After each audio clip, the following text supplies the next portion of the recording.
করেছে ইলেকশনের আগে বড় বড় ফিগারকে এখানে অ্যাসাসিনেশন করা হবে, গুপ্ত হত্যা করা হবে।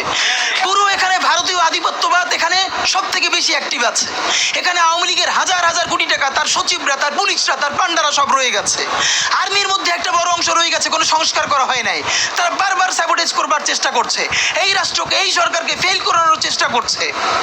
তো আপনি মুক্তিযুদ্ধের পরে যে ৩-৪ বছর এইরকম রাহাজানি হয়েছে, সেটাকে যদি অটকুন দিতে পারেন যে নতুন রাষ্ট্র গঠনের আগে এই ঝামেলাটা হয়, তাহলে এই যে নতুন বাংলাদেশের স্বপ্নের মধ্যে এইগুলোকে আপনি বড় করে মপ করে ফ্রেমিং করেন, আপনি এই জবান যে আপনার না, এই জবান যে দিল্লির জবান, ভারতীয় আধিপত্যবাদের জবান, সেইটা বুঝতে আমাদের পিএইচডি করা লাগে না।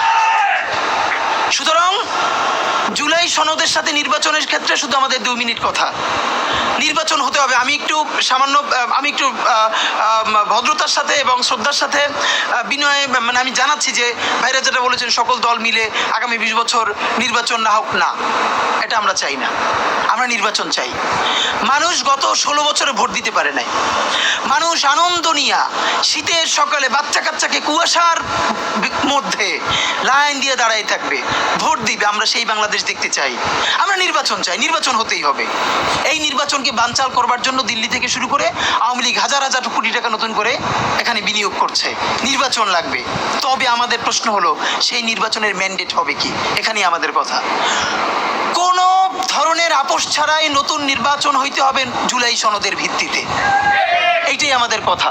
জুলাই সনদের ভিত্তিতেই নির্বাচন হতে হবে এবং জুলাই সনদের বৈধতা নির্বাচনের আগেই দিয়ে সেইটার ভিত্তিতে নতুন নির্বাচন হবে, যেই নির্বাচনের ম্যান্ডেট থাকবে নতুন সংসদে নতুন বাংলাদেশের জন্য আমাদের রাজনৈতিক দলগুলো মিলে নতুন সংসদে নতুন সংবিধান উপহার দিবে।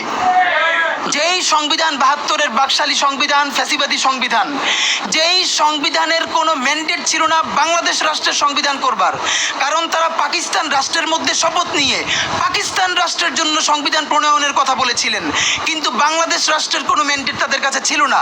তারপরে তারা সংবিধান রচনা করেছেন, এরপরেও তারা একটা সেই সংবিধানকে লেজিটিমেট করবার জন্য একটা গণভোট দেন নাই।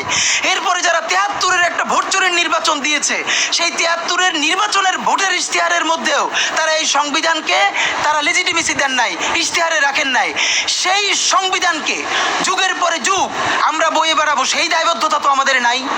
এবং সেই সংবিধান কেমন ফ্যাসিস্ট সংবিধান করা হয়েছে, যেইটার সাংবিধানিক ভিত্তি দিয়েই আপনি একটা কথা বলতে পারবেন, এই যে সবাই বলে আইনের কথা, বলেন তো পারলে একটা কথা, হাসিনা কোনটা বেআইনি কাজ করছে? না, হাসিনা একটাও বেআইনি কাজ করে নাই। সে সমস্ত হত্যা, গুম, খুন এই সংবিধানের আইনের ভিত্তিতেই করছে। সে এই সংবিধানকে ডাস্টবিন বানিয়ে তত্ত্বাবধায়ক সরকার বাতিল করেছে, যা ইচ্ছে করে তাই করেছে। এবার তো সে তো বেআইনি কিছু করে নাই, কথা তো সত্য। আমার বিএনপির ভাইদের প্রতি শুধু একটা আফসোস লাগে, কারো কারো দেখি 72-এর সংবিধানের প্রতি তাদের কি গভীর প্রেম। যেই সংবিধানের মধ্য দিয়ে বাকশাল এসেছে, যেই সংবিধান গণতন্ত্র হত্যা করেছে। আজকে বিএনপির ভাইদেরকে একটা কথা বলি, আপনারা হয়তো অনেকে জানেনও না। পৃথিবীতে দ্বিতীয় ইতিহাস আছে কিনা মান্না ভাই জানলে বলবেন, আমি ভাইয়ের কাছ থেকে শুনতে চাইব। জিয়াউর রহমান তো একজন সামরিক শাসক ছিলেন। একজন সামরিক শাসক সামরিক ফরমান জারি করে দেশে গণতন্ত্র ফিরেছে, পৃথিবীতে এই নজির নাই যেটা জিয়াউর রহমান করছেন। আপনারা কি জানেন? এই যে জিয়াউর রহমান গণতন্ত্র ফিরাইলেন, যার মাধ্যমে আওয়ামী লীগও রাজনীতি করার সুযোগ পাইল বাকশালের পর, সেটা কিসের মধ্য দিয়ে? তখন তো সংসদ নাই, সংবিধান তো সংশোধনও করা যাইতেছিল না। কিসের মধ্য দিয়ে? জিয়াউর রহমানের সামরিক ফরমানের মধ্য দিয়ে। পৃথিবীর একমাত্র একজন সামরিক শাসক যিনি ফিল করলেন না সামরিক পন্থা দিয়ে করা যাবে না, গণতন্ত্রে ফিরতে হবে। এবং দেখেন হাসিনারে এবং আওয়ামী লীগের চরিত্রটাই হলো এইরকম, এর যে একটু ভালোবাসে তারই সে হত্যা করে। শহীদ প্রেসিডেন্ট জিয়াউর রহমান শেখ হাসিনাকে দেশে আসার অনুমতি দিছিলেন, সুযোগ দিছিলেন এবং বলছে থাক সবাই রাজনীতি করুক। আসার 1 মাসের মধ্যে জিয়াউর রহমান শহীদ হয়ে গেছে, 13 দিনের মধ্যে।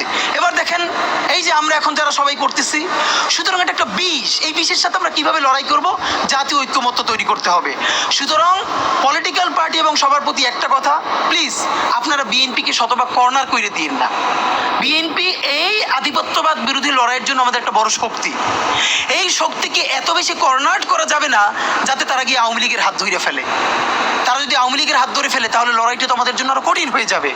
বরং বিএনপির প্রতি আমাদের চ্যালেঞ্জ হলো, যেই বিএনপি বাকশালী সংবিধানের প্রতি প্রেম দেখাবে, তার শহীদ জিয়ার ছবিটার সামনে আইনে বলতে হবে যে এই বাকশালী সংবিধান তো জিয়াউর রহমানই ছুঁড়ে মারছিল। জিয়া বলেছেন এই সংবিধানকে ছুঁড়ে ফেলা হবে। এখন বেগম জিয়ার চেয়েও নতুন বিএনপি আসছে, বেশি প্রেমের বিএনপি। যেই শহীদ প্রেসিডেন্ট জিয়াউর রহমান ইসলামোফোবিক জায়গা থেকে বাংলাদেশের মুসলমান, বাঙালি মুসলমান সব আইডিয়াকে ধারণ করে